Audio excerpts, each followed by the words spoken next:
Indian folk carnival એક એવી event કે જે આપણી સંસ્કૃતિને ઉજાગર કરે છે, આપણી સંસ્કૃતિથી આપણને વાકેફ કરાવે છે.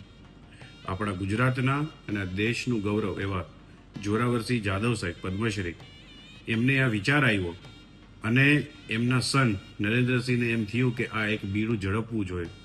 આવનારી 31 મે અને 1 જૂનના રોજ કર્ણાવતી ક્લબ અમદાવાદ ખાતે 3 દિવસની આ મેગા ઇવેન્ટ થવા જઈ રહી છે, જેમાં 1000થી વધારે આર્ટિસ્ટ જે છે તે પરફોર્મ કરવાના છે. અને બધા લોકોને જે કલા પ્રેમી છે, જે આપણી સંસ્કૃતિ સાથે જોડાયેલા છે, એ બધા લોકોને આનું આમંત્રણ છે. આ ઇવેન્ટ જે છે એ ખરેખર માણવા જેવી છે.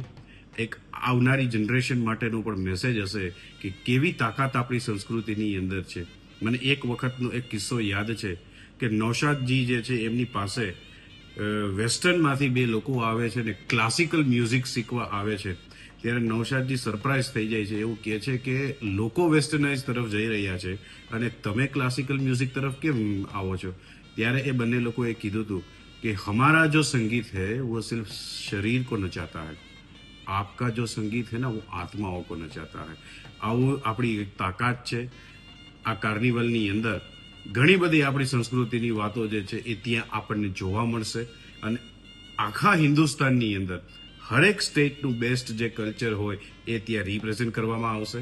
બધાને ખાસ રિક્વેસ્ટ છે કે આ 3 દિવસની અંદર આ કાર્યક્રમનો પૂરેપૂરો લાભ લઈને આવનારા જનરેશનને પણ મેસેજ આપીએ કે આપણી સંસ્કૃતિની તાકાત કેવી છે. હું ફરીને જોરાવરસિંહ જાદવ સાહેબને, નરેન્દ્રસિંહ જાદવ સાહેબને ખૂબ ખૂબ અભિનંદન આપું છું કે આ વિચાર એક વખત તમે સમક્ષ લોકોની સામે જ્યારે રખવા જઈ રહ્યા છો ત્યારે તમને ખૂબ ખૂબ આમાં સફળતા મળે એવી શુભેચ્છાઓ. ઓમ નમઃ શિવાય.